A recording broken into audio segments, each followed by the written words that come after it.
This is Danny Flexon here for Seconds Out. Delighted to be joined for the latest edition of DiBella's Digest by the man himself, Lou DiBella. Lou, how you doing? Well, Dan, I'm sitting here. It's 96 degrees in beautiful Long Island, and I was about to take a swim. So I'm calling you waist deep in a swimming pool, but I'm doing okay. Well, I'm sure our female feels, viewers have just got very excited. Yeah, I'm sure they're all salivating. Yeah, I know. So we had some good boxing this past weekend. Mario Barrios hung with Gervonta Davis and gave him, I thought, a pretty good fight, which is what I expected. And Davis stopped him late, which was what I expected. So I'm on a little bit of a roll with, making some picks. What's new? I saw there was a big announcement on your DAZN UK announce team today. Yeah, I mean, I don't know how much that will mean to you guys across the pond, but DAZN have announced their 7-person strong talent lineup, I think is how they've referred to it. Former world champions, Tony Bellew, Andy Lee, part of that. And some more crossover kind of names in the UK that are designed, I think, to appeal to a casual audience. I don't know how much that means to you guys, though, because it's mainly related to the UK shows. I mean, I'm a big fan of Andy Lee, as the person and the commentator. So I was happy to see he got that gig. I don't really know the ladies who were selected. I'd never heard of them, frankly. I know some of the other people because I've seen them on other UK, Sky kind of shows. Obviously, Costello's a pro. I have a lot of respect for him. He's a professional. But I don't really know a lot of the announced team, and I'm not that familiar with, with their work. But I guess it's I'm hearing DAZN's doing quite well in the UK, and obviously they now have all of Eddie's UK fights and his inventory, and I'm guessing that they thought that this was going to be a very effective team for that European audience and that UK audience, and I think that's really what they're concerned about. Just as a general rule, with your background in TV, of course, how much of an impact do you think talent teams, commentators, pundits have on attracting subscribers and viewers? If the fights are great, not very much. I think there are particular commentators that are so annoying and grating and Homer-ish that they turn off some people. If no one's complaining, the announced team's doing a pretty good job. Now, I got spoiled for a while during my HBO years with, in my mind, what was the finest announced team in boxing history. When you had Jim Lampley, Larry Merchant, George Foreman or Roy Jones, and then later Max Kellerman as an addition to the team. You had a very strong, team in those years. But I don't know that so much. I don't think people are going to subscribe to a subscription service because of the commentators. I think if the commentators really difficult to watch and not very good, it can have an impact.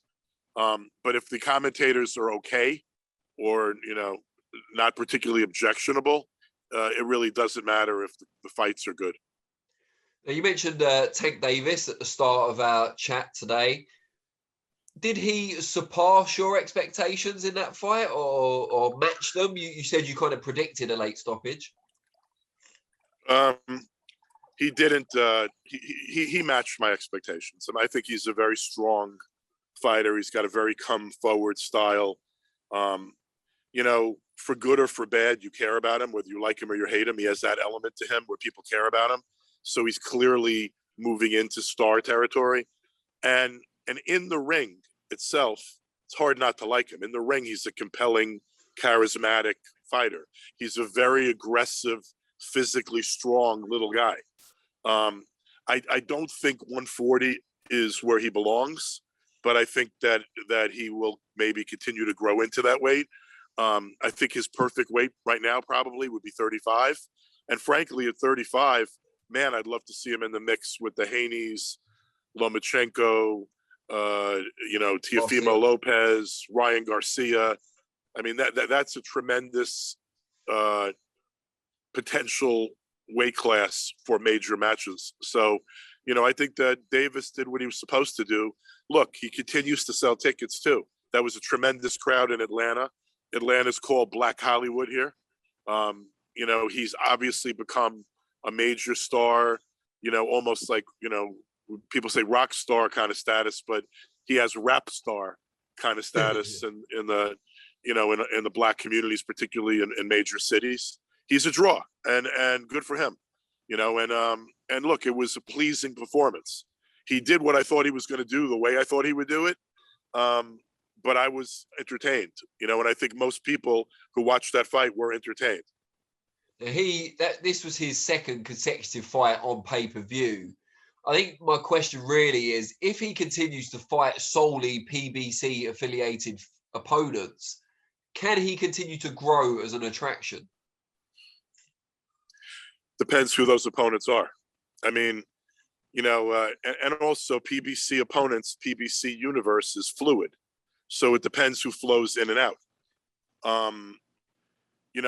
Regis Prograis, to my knowledge, is, for example, is not aligned, doesn't have a contract with anybody right now. He's free agent. But would I pay for a Davis Prograis fight? Yeah, I would. I mean, I'd like to see that fight. It depends also what weight class he goes to. There'll be more opportunities at 40 probably within the PBC universe than there would be at 35. Obviously, none of the major names at 35 right now are aligned with PBC. But look, isn't Devin Haney, I think, a free agent right now? So, now do I personally believe Haney and Gervonta is a very big pay-per-view right now?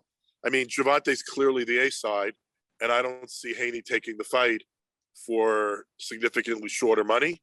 But if Haney wanted that fight right now, he'd have to take the fight at significantly shorter money because he's not the draw that Davis is, and that's just business fact. You may not like it, but it's, if you're Team Haney, but it's business fact.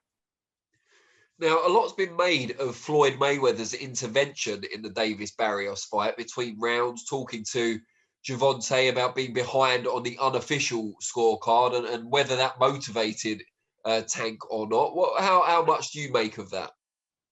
I mean, it's not a great thing if people are looking at scores tables or anything and then going and talking to the fighter. But that being said, I mean, I've sat in the first row on many occasions screaming instructions to I could imagine my guys when I didn't think that they were doing, when I didn't think that they were doing what they were being told to do or needed to do.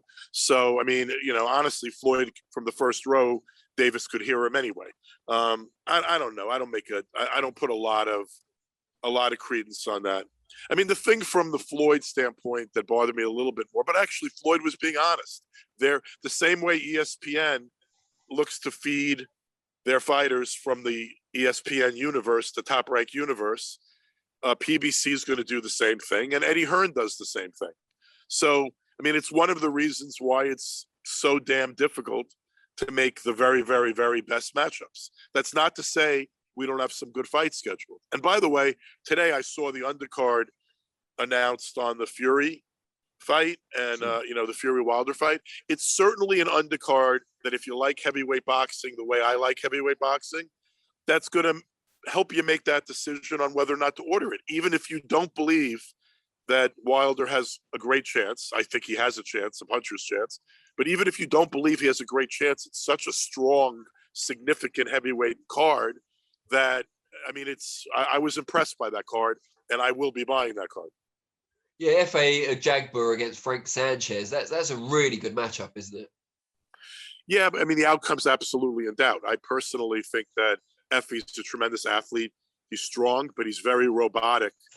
And Sanchez is just a much better boxer. So it's a classic sort of power boxing kind of matchup. And I favor Sanchez, but I love the fight. And I'm a big, I'm an Adam Konofsky fan. I promoted a number of his fights, and I like the rematch with Helenius. I give a reasonable chance to Adam to reverse that.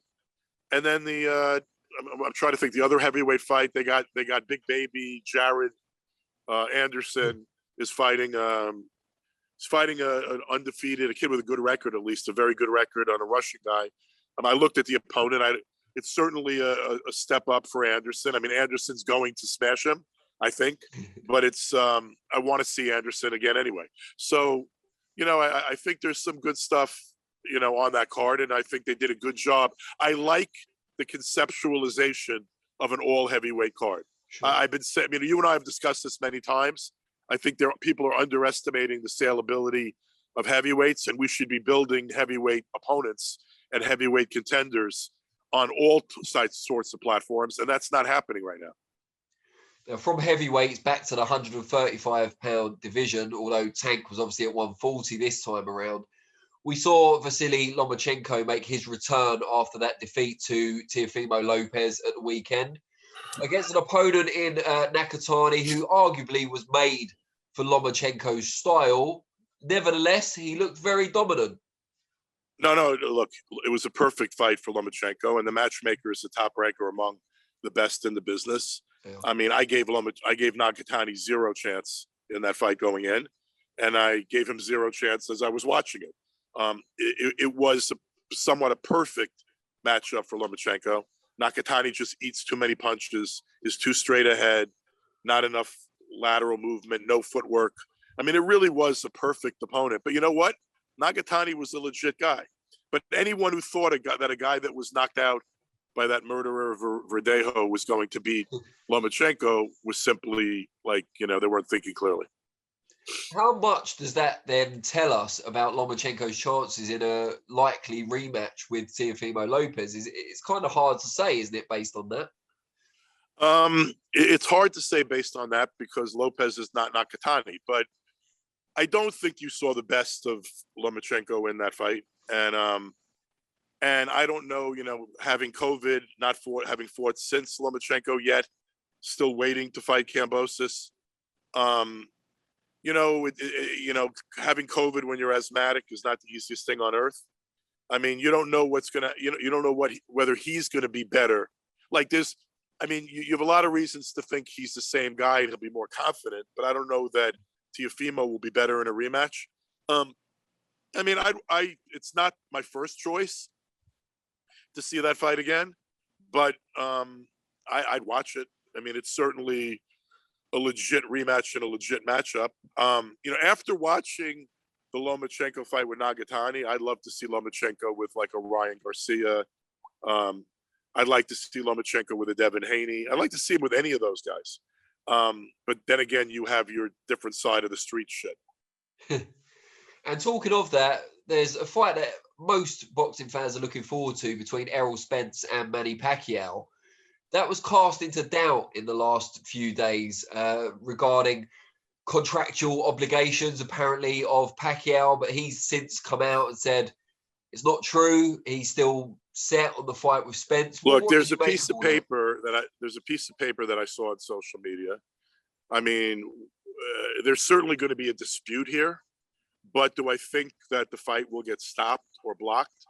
The truth of the matter is I don't really think so. I think that this can be settled probably in this particular circumstance. I don't know. I mean, it's hard to imagine that with a fighter like Manny's age, that they would be able to stop the fight from happening. And I almost doubt sort of that they'd want to stop the fight from happening. They probably want to get paid. So whenever there's a legal dispute, it casts doubt, but I'm not sure it's going to stop the fight from happening. Good stuff.